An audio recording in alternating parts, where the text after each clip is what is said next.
श्रद्धेय तराणेकर जी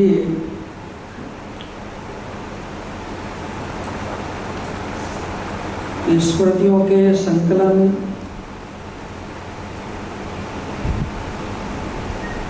के पुस्तक विमोचन के निमित्त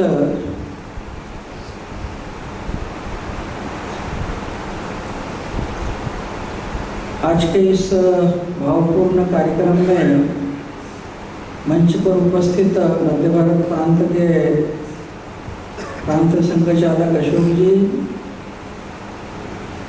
यहाँ के विभाग संचालक विजय जी, राष्ट्रोत्थान न्यास के अध्यक्ष राजेंद्र जी और सभी जिनके हृदय के अंदर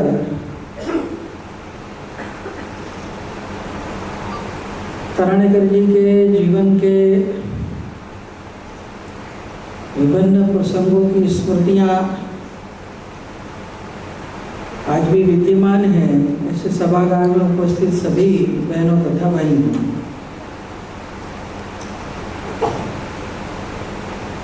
जैसा राजेंद्र जी ने उल्लेख किया कि ये कार्यक्रम भावपूर्ण कार्यक्रम है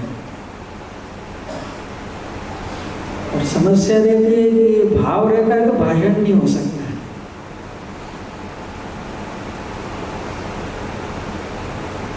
भाषण बौद्धिक सभी बुद्धि के विषय है, भाव ये अनुभूति का विषय रहता है।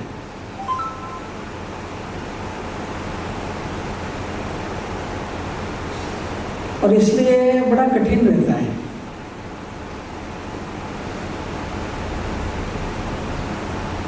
कोशिश की जाती है कि भावों को शब्दों में व्यक्त करें और इसलिए जितने लोगों ने अपने अनुभव लिखे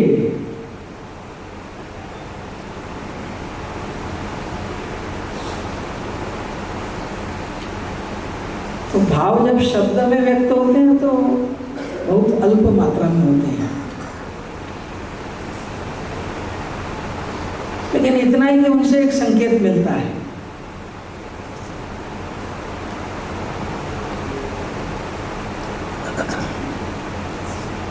और इसलिए सब कार्यकर्ताओं ने,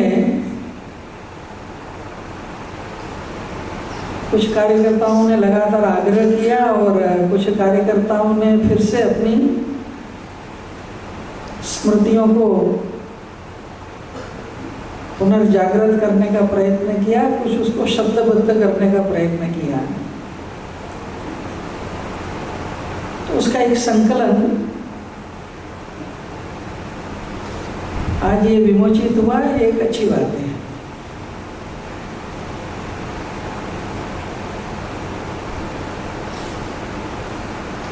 ये भी एक संयोग है कि आज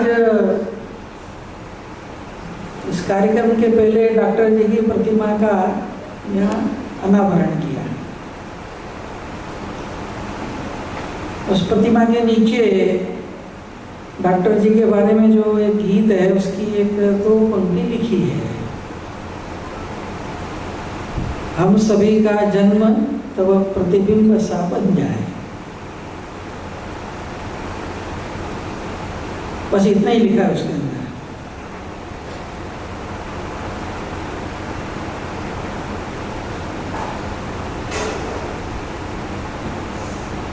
तो ये जो प्रतिबिंब सा बन जाए ये कहा है, ये अपेक्षा थी, लेकिन बहुत कम लोग हैं जो प्रतिबिंब बन पाए।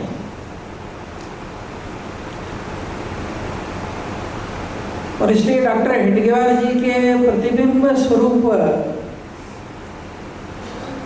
देश भर के अंदर पुराने समय से आज तक जो कार्यकर्ताओं की एक मालिका हम देखेंगे तो तराणेकर जी उस में से एक हैं। वो एक प्रतिबिंब रूप थे। और ये अपेक्षा क्यों थी? तो उसी गीत की जो अगली पंक्ति है कि क्यों प्रतिबिंब बनना है, और अधूरी साधना की पूर्ति बस हो जाए। जिस उद्देश्य के लिए कार्य चला है वो अपनी पूर्णता को प्राप्त करे, इसलिए होना है और इसलिए अखंड प्रक्रिया है। इसलिए आज हम सब इकट्ठे हुए हैं तो केवल इसलिए नहीं कि तरानेकर जी का स्मरण करेंगे, उनका गुणगान करेंगे, गौरवगान करेंगे, वो उतना ही एक निमित्त है कि उस स्मरण के निमित्त हम सबकी जीवन के यात्रा के अंदर भी कहीं ना कहीं ठहराव आया है, कहीं ना कहीं संशय आया है, कहीं दाएं बाएं हुए हैं, कहीं गति कुछ मंद हुई है, तो उन स्मृतियों से उसको पुनर्जागृत करें।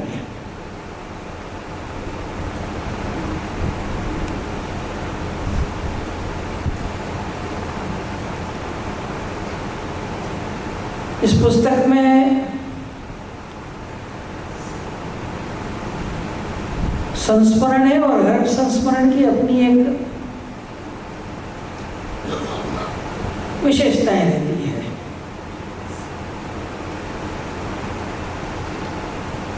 क्योंकि जो कहानी कि भाई तरानेकर जी कोई एक आदर्श व्यक्तित्व थे, इतना ही नहीं था,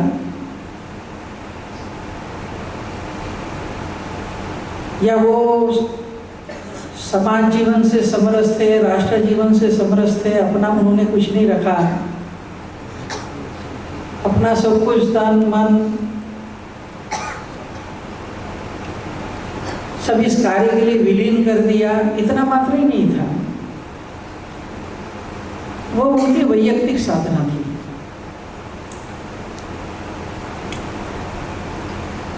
लेकिन उसी तरह के और लोग हों इस नाते से, क्योंकि एक तो हर आदमी यूनिक होता है, हर एक का अपना एक स्वभाव रहता है, अपनी एक प्रकृति रहती है।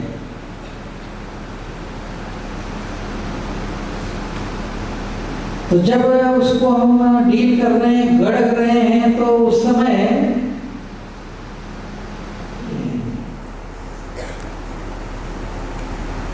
अब उसको राष्ट्र समाज समझाना है,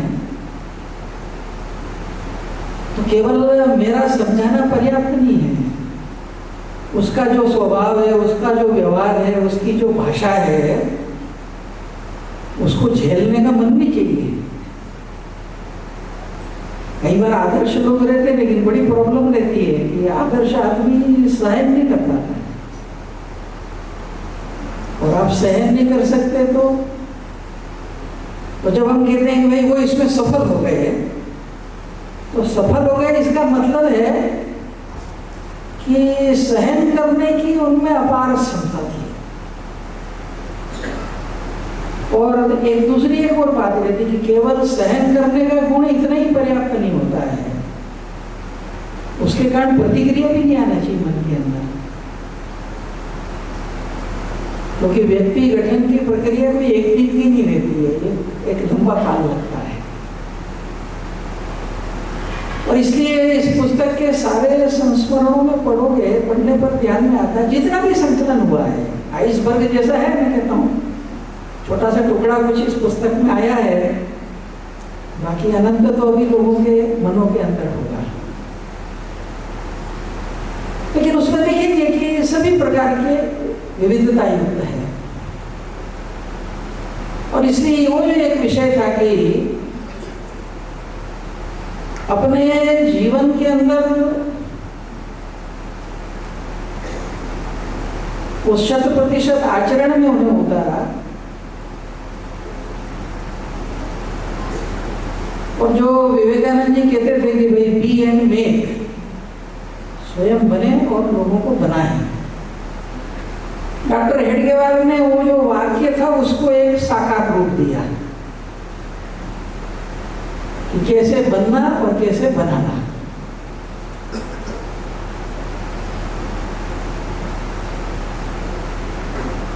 और ये बनना और बनाने की प्रोसेस जो है, ये जिन्होंने अपने जीवन के अंदर उतारी और एक से दूसरे के अंदर संक्रमित करते चले गए,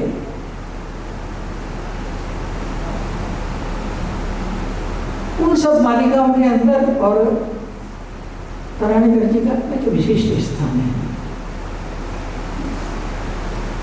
ग्वालियर के अंदर मैं ठीक है संघ में किसी स्थान पर हूँ, ग्वालियर में आप लोग बैठे हैं, आपके सामने तराणीकर जी के बारे में मुझे कुछ कहना है। यहाँ तो हर आदमी ऐसा है कि जिसके पास अपना एक अनुभव का भंडार होगा।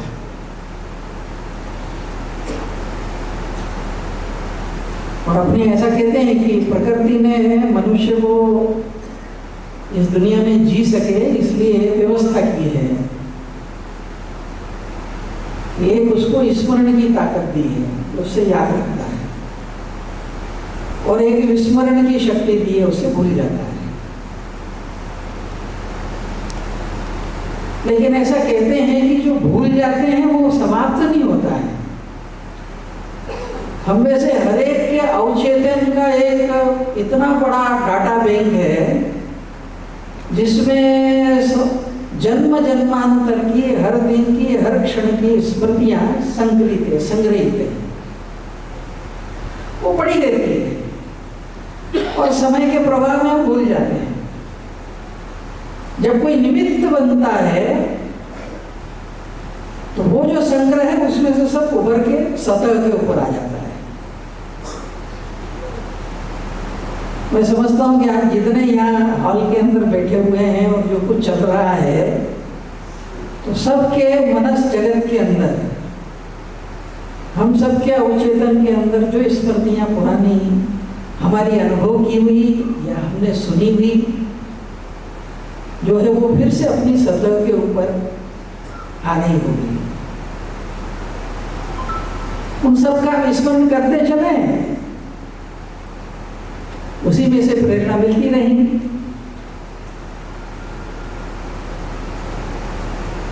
कुल मिलाकर सारी एक ही आग्रह करूंगा कि पुस्तकें छप जाती हैं क्योंकि टेक्नोलॉजी बहुत बढ़ गई है आजकल, अच्छी छप जाती है, कलर छप जाती है, लेकिन कई बार वो 2 पेज जुड़े रहते हैं, वो टूटते नहीं है फिर किताब के। आज विमोचन हुआ है तो आप सब लोग एक बार अर्थ से इति तक एक बार उसको पढ़ जरूर डालें। और दूसरा जैसे कहा कि प्रयत्न करने के बाद कुछ संकलन हुआ है तो छपे न छपे, लेकिन संकलन की व्याप्ति बढ़ती जाएगी तो और अधिकाधिक पहलू ध्यान में आएंगे। और इसलिए पुस्तक बनकर आज विमोचन हो गया, इसलिए इसकी पूर्णाहुति हो गई, ऐसा ना हो। और उस नाते से अलग अलग संदर्भ, अलग अलग प्रसंग है, उसको एक तीसरी बात जो है कि सारे संस्मरणों में कोशिश की गई है वर्गीकरण करने की। कुछ उनके जीवन की, स्वयं की आत्म कठोरता से संबंधित उदाहरण है, कुछ एक सामाजिक राष्ट्रीय जीवन जो जीता है तो छोटे छोटे जिसके कुछ प्रसंग अभी टिकट वाला होगा या टिकट बनाया नहीं बनाया कुछ हमने सुने। तो जब एक राष्ट्रीय और सामाजिक जीवन जीते हैं उस समय जो व्यवहार की सूक्ष्मताएं रहती हैं तो उनके बारे में कुछ प्रेरणा देने वाले इस प्रकार के ये संस्मरण होंगे। कई संस्मरण कठिनाइयों से मार्ग निकालने के मिलेंगे हमको, कई संस्मरण जब कार्यकर्ताओं के कोणों को ठीक करते हैं, विकसित करते हैं, तब जिस हृदय के अंदर एक धैर्य की जरूरत होती है उसको अभिव्यक्त करने वाले मिलेंगे। कुछ एक चिंतन की, लेखन की दिशाएं क्या होना चाहिए उसके बारे में कुछ दिशा देने वाले होंगे। तो अलग अलग संदर्भों के अंदर और इन संस्मरणों को हम देखेंगे। और इसलिए प्रभावित होने वाले अनेकों प्रकार के लोग रहते हैं, जो संघ को बहुत नहीं समझते हैं। वो भी कोई जरूरी नहीं है कि आप बड़े कष्ट सहिष्णु हैं, छोटी छोटी बातों से प्रभावित होते हैं। एक संस्मरण इसमें दिया है कि वो भौती के अंदर राजकुमार जैन का परिवार रहता था, तो और पुराने जमाने के कार्यकर्ता सब जानते हैं कि आज के जैसे शौचालय तो होते नहीं थे, तो घरों में रुकते थे और लोटा लेके बाहर जाते थे। तो उस घर में वो रुकते थे और सुबह निवृत्त होने जाते थे। तो उनके दादी तरानेकर जी से इसलिए बहुत प्रभावित हुई कि ये आदमी आता है, ये बहुत अच्छा है। क्यों? तो घर का लोटा लेके जो सुबह निवृत्त होने जाता है, जब लौट के आता है तो लोटा चमकता हुआ आता है। उपयोग तो कर लिया, बना के रख भी सकते हैं। बात तो छोटी सी है, लेकिन उनकी नजर के अंदर ये बिहेवियर, कभी कभी हम आर्ट समाज की बहुत बड़ी बड़ी बातें करते हैं, वो सब ठीक है, छोटी छोटी जो व्यवहार की बातें हैं, ये बहुत व्यवस्थित व्यक्ति है, बिल्कुल जैसा जाता है बिल्कुल एकदम उसको ही करके आता है। जैसा कहा कि थोड़ा मन बड़ा होना चाहिए, होना चाहिए, तो वो इसमें रवि बत्रा जी का एक संस्मरण लिखा है। दूर का कार्यकर्ता हुआ, वो किताब चाहिए होगी, एक इनकी अटैची थी, उसके अंदर किताबें होगी। एक दो बार आया तब था नहीं कोई, और फिर एक बार आया तो दूर से आया तब वो गए तो ताला लगा हुआ था। तरानेकर जी बाहर थे, इसको लगा कि ये आदमी टूट जाएगा, नाराज हो जाएगा, इतने दूर से आ रहा हूँ मैं और धक्के खिला रहे हैं, किताब नहीं मिल गई। तो उन्हें ताला तोड़ दिया, ताला तोड़ के किताब निकाल के दे दी। बोले जो होगा देखेंगे, तरानेकर जी आएंगे, डांटेंगे, सुन लेंगे। लौट के आए तो ताला टूटा देखा, तो फिर पूछा क्या हुआ, तो उन्होंने घटना प्रसंग सुनाया। तो तरानेकर जी ने एक वाक्य कहा कि बहुत अच्छा किया, ताला टूटे उसकी चिंता नहीं है, मन नहीं टूटना चाहिए। कभी कभी हम कहते हैं कि जो बिहेवियर होता है, कौन सी चीज किसको इंप्रेस कर जाएगी कहना कठिन है। नारायण और दट्टे यहाँ सबसे पहले प्रचारक करके ग्वालियर में आए। प्रारंभिक स्वयंसेवक बने, तो अटल जी भी उसमें तो अल्पायु थे। आगे चल के ये वाला क्षेत्र चूंकि थोड़ा उत्तर प्रदेश से मिलता था, तो भावराव देवरस के आना बहुत होता था। तो जैसे ऐसी कई घटनाओं का कैसा मन पे असर होता है, तो जनरली आते थे तो शेजवलकर जी के घर ही रुकना होता था। कोई भी आए, जनसंघ का उस जमाने का कोई नेता है या संघ का कोई बड़ा अधिकारी है, तो वहीं जाते थे। तो भावराव आए थे तो स्वाभाविक रूप से शेजवलकर जी के यहाँ, तो कई सारे जनसंघ के लोग भी सब, अटल जी वगैरह सब घर में सब बैठे हुए।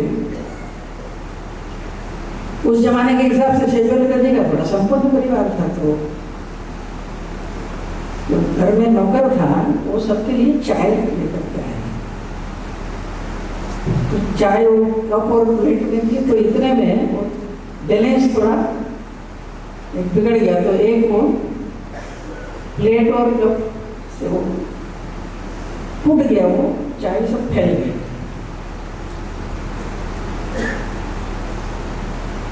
तो अटल जी ने भावराव के जाने के बाद एक उनके जीवन के बारे में संस्मरण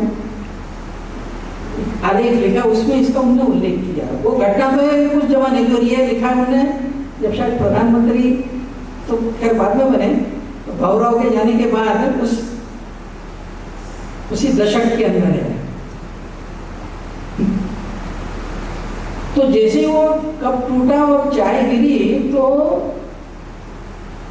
सामान्यतः होता है कभी कभी घरों में कि ऐसा होता है, तो एकदम वो नुकसान हो गया, इतना अच्छा कीमती कप टूट गया, तो थोड़ा झल्लाते हैं लोग। भावराव के मुंह से बोले, तुरंत वाक्य निकला कि अरे देखना जरा उसका पैर कहीं जल तो नहीं गया है, या लग तो नहीं गया उसको। कप टूटा है, चाय डुली है, ये ठीक है, लेकिन जो मनुष्य लेके आया है उसको तो कुछ नहीं हुआ है। तो अटल जी ने उसमें लिखा कि हमको ध्यान में आया कि वस्तु से ज्यादा मनुष्य के ऊपर ध्यान है, और इसलिए केवल प्रसंग जब हम पढ़ते हैं देखते हैं वो उसका ये हेतु नहीं है कि कुछ तरानकर जी की विशेषताओं का खाली गोलक नहीं, ये हर ऐसे घटना प्रसंगों के अंदर जो निहित एक जो भाव रहता है उसको जब पकड़ते हैं तो फिर ये ऐसे जब प्रसंग होते हैं तो एक चलता है हमेशा कि भाई कभी कभी वर्णन सुनते हैं तो अपने को लगता है कि तरानकर जी मतलब खाली गंभीर ही गंभीर थे, कुछ जीवन में कोई हास्य विनोद नाम की चीज, और व्यक्ति चला जाता है तो वर्णन भी जरा ज्यादा होने लगता है। हमारे सुरेश राव मजाक में कहते थे कभी शिवाजी का चित्र ऐसा बैठ गया कि घोड़े पे तलवार लेके बैठे हैं, क्योंकि पुतले ऐसे ही बने हैं। शिवाजी का पूरा जीवन तो कोई हमेशा ही घोड़े पे थोड़ी तलवार लेके बैठे हैं, भाई जीवन के अंदर उठे हैं, बैठे हैं, हंसे हैं, बाकी सब चीज भी है।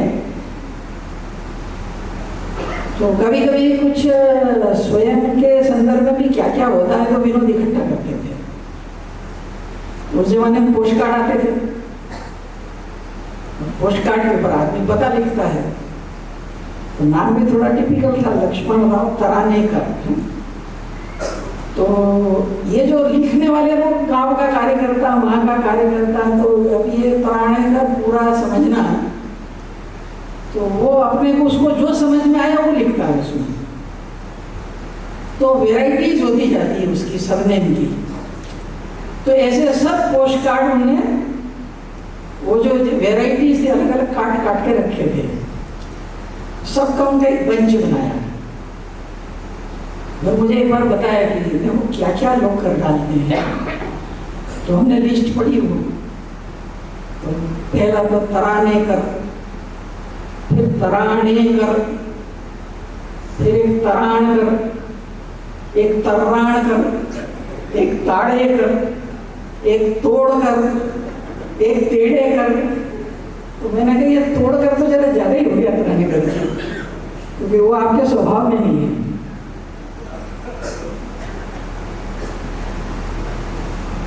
दूसरा जो कहा कि क्योंकि मेरे लिए तो इसलिए था कि बहुत ही नया था, मैं एक ही साल रहा है यहाँ पर, तो 70 में आया था, स्वयं में 66 में बना, तो बिल्कुल प्रारंभिक काल था। तो जब आया तब आज यहाँ बाहर देखते कहीं फोटो लगे तो सबकी पुरानी स्मृति आ गई। उस समय बाबा खानीविलकर, कुंटे जी, चिट्टे जी, ये सभी लोग थे, अन्ना जी, दादा बेलापुरकर। इस ग्वालियर के शायद उस समय 3 हिस्से थे।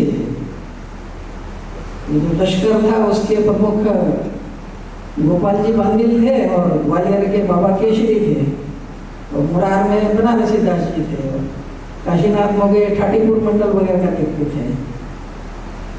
तो मेरा बिल्कुल प्रारंभिक समय था। तो एक साल जब तक मैं रहा तो यहाँ जितने सब अनुभवी लोग थे तो बहुत कुछ सीखने को मिला। मेरी भी अपनी कुछ कमियां थी स्वभाव की, तो उस सब पीरियड के अंदर जो मैंने कहा नहीं कि तरानेकर जी व्यक्ति की कमियों को सहज रूप से रखते हुए भी सहज व्यवहार करते हुए कोणों को ठीक करना, तो इसका मुझे भी कुछ अल्प मात्रा में अनुभव हुआ।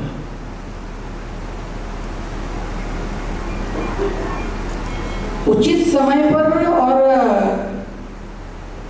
वो वाला भाग इन संस्करणों में कम है। ज्यादातर पुस्तक के अंदर जो संग्रह किया है वो उसमें विशेष रूप से घटनात्मक प्रसंग है, लेकिन जो वैचारिक प्रसंग है या उन संदर्भों के अंदर उसका भी कुछ थोड़ा कहीं कुछ सामग्री आ रही है तो उसका कुछ एक विचार करना चाहिए। एक छोटा सा संदर्भ है कि कुछ पत्रावली का संकलन किया, जो उनने पत्र लिखे। ज़्यादातर पत्र तो घर परिवार से संबंधित ही प्रसंगों के ज़्यादा हैं, पर एक पत्र राजेंद्र जी को लिखा हुआ था, और वो विशेष रूप से समरसता की गतिविधि आनी चाहिए। तो उसके अंदर एक, जब हम इस प्रकार के क्षेत्र में जो नैरेटिव चलता है, जो परिस्थितियां चलती है, तो उसके संदर्भ के अंदर एक बहुत दिशा दर्शक वो पत्र है। उसमें एक 2 लाइन है जिसमें वो लिखते हैं कि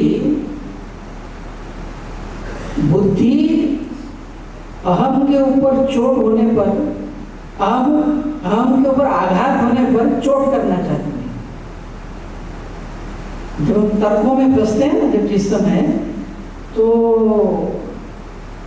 हमारी बुद्धि को, हमारे तर्क को कहीं से ये मिला तो हम तुरंत प्रतिक्रिया करना चाहते हैं। तो ना कि बुद्धि आघात होने पर चोट करना चाहती है, और हृदय व्यवहार को देखकर समर्पण करता है। और इसलिए इस क्षेत्र में कार्य करना है तो तर्क वितर्क में जाएंगे तो नुकसान होगा। हृदय का स्वभाव है व्यवहार को देकर समर्पण करना। इसलिए इस क्षेत्र के अंदर धैर्यपूर्वक अपने व्यवहार से, आचरण से इसको बदलना। और दूसरी बात कही कि उनका विश्वास जीत करके फिर उनको सम्मान के साथ प्रतिष्ठित करना, खड़े करना, ये अपना कार्य है। इसकी दृष्टि से हमको विचार करना चाहिए। तो एक दृष्टि से अनेकों संदर्भों के अंदर, और जो एक विचारात्मक बातें उन्होंने कही, मुझे लगता है कि उनका भी एक विचार करना चाहिए। और ये करते समय एक 2 बात लगती है कि सामान्यतः कभी कभी होता है कि हम कई बार आदर्श मानते हैं, लेकिन समय बदलता है, काल बदलता है, परिस्थितियां बदलती है, तो एक धारणा बन जाती है कि ये सब ठीक है, अच्छे हैं, लेकिन आज के जमाने के लिए व्यवहारिक नहीं है। और फिर लगभग आदमी अपने को वहां से अलूप कर लेता है। तो एक बात का ध्यान रखना चाहिए कि आज भी अगर समाज जीवन का विचार करेंगे तो समाज के बाहरी हिस्से में बदल आया होगा। इंफ्रास्ट्रक्चर बदले होंगे, संसाधन बदले होंगे, जीवन दौड़ भाग गई होगी, वाहन साधन बड़े होंगे, कम्युनिकेशन के अनेकों नए नए उपकरण आगे से आ गए होंगे। तो इन सब चीजों के आने से अब तरानगर जी जिस जमाने में थे, जो था वो सब कालबाह्य हो गया। ऐसा नहीं मानना चाहिए। एक पारसी योगी थे, वो एक बड़ी महत्वपूर्ण बात कहते थे कि पिछले 5000 साल के अंदर मानव जाति ने बहुत विकास किया, ऐसा कहते हैं हम लोग। तो जहां तक बुद्धि का सवाल है, तो आप कह सकते हैं कि हाँ, 5000 साल में मनुष्य ने बहुत विकास किया है। जिस धरातल पर था, वहां से आज मनुष्य बहुत आगे गया है। जल में, अंतरिक्ष में, सब जगह जा रहा है। नए नए उपकरणों का उसने विकास किया है। सुख साधन के कल्पनातीत इस प्रकार के आविष्कार होते चले जा रहे हैं। तो एक दृष्टि से कह सकते हैं कि भाई बुद्धि से जन्य जो बातें हैं, बुद्धि के धरातल पर मनुष्य ने बहुत विकास किया है। लेकिन आप अगर कहेंगे कि चेतना के धरातल पर क्या स्थिति है, तो बोले माफ करना मुझे कि 5000 साल में कोई बदल नहीं आया है। आज भी आदमी चेतना के धरातल वहां का वही है जहां 5000 साल पहले था। आज भी वो द्वेष है, आज भी वो पशुत्व है, आज भी वो स्वार्थ है, आज भी वो सब चीजें हैं। और उन्होंने उदाहरण भी मजेदार दिया इसलिए प्रश्न भी वैसे हैं। तो बोले 5000 साल पहले भगवद गीता में अर्जुन ने कृष्ण को प्रश्न पूछा कि एक बात समझ में नहीं आती है कि बुद्धिमान आदमी जो है, विद्वान आदमी है, जो ज्ञानी है, सब जानता है, वो जानता हुआ भी क्यों पाप में प्रवृत्त होता है, क्यों गलती करता है? एक हम कहते हैं कोई आदमी ना समझे इसलिए कर रहा है, तो जो जान रहा है, जिसको ये चीज नहीं करना चाहिए, उस पर भाषण भी दे सकता है, लेकिन फिर भी करता है। तो मनुष्य जानते हुए भी गलती क्यों दोहराता है, क्यों प्रवृत्त होता है? ये अर्जुन का प्रश्न था 5000 साल। और 5000 साल की यात्रा के बाद आज जब इतना विकास हो गया, तो रूस का वर्तमान सदी का जो एक बड़ा वैज्ञानिक था इवान पावलोव, वो पावलोव का प्रश्न क्या है? तो पावलोव का प्रश्न भी वही है जो अर्जुन का है कि एक बात समझ में नहीं आती है कि ये बुद्धिमान आदमी, विद्वान आदमी जो जानता है, वो एक गलती, उस गलती की पुनरावृत्ति क्यों करता है? और इसलिए हमको ध्यान में आता है कि कितना भी सारा विकास होने के ऊपर समाज जीवन के अंदर आज हम देखते हैं,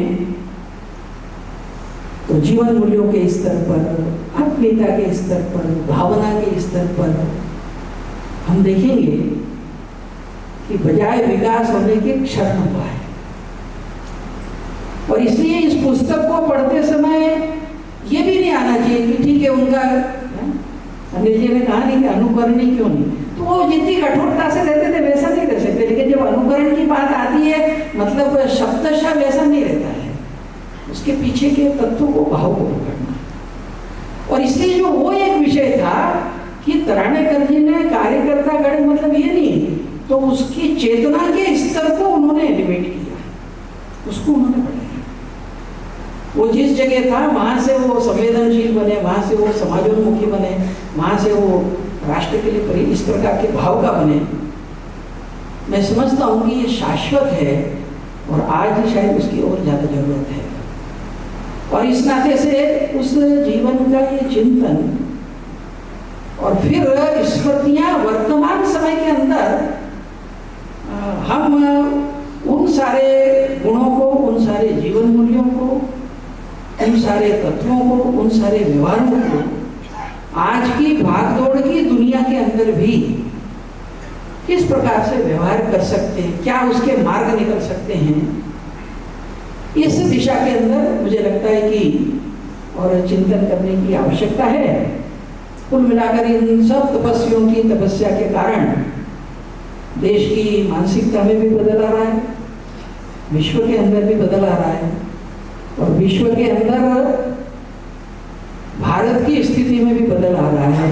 और जब भारत की स्थिति में बदल आ रहा है, तो विश्व के अंदर भारत का दर्शन, भारत का चिंतन, भारत के जीवन मूल्य, ये सब भी आज आने वाले समय के अंदर और भविष्य के अंदर भारत उस प्रकार की, यानी अभी तक जो हम चर्चाएं करते थे, बौद्धिक देते थे, कभी कभी कल्पनाओं में था, तो एक दृष्टि से उस तरफ आगे कुछ के कुछ चिन्ह हमको आज चारों तरफ दिखाई दे रहे हैं। और आने वाले समय के अंदर ये गति और बढ़ती चली जाएगी।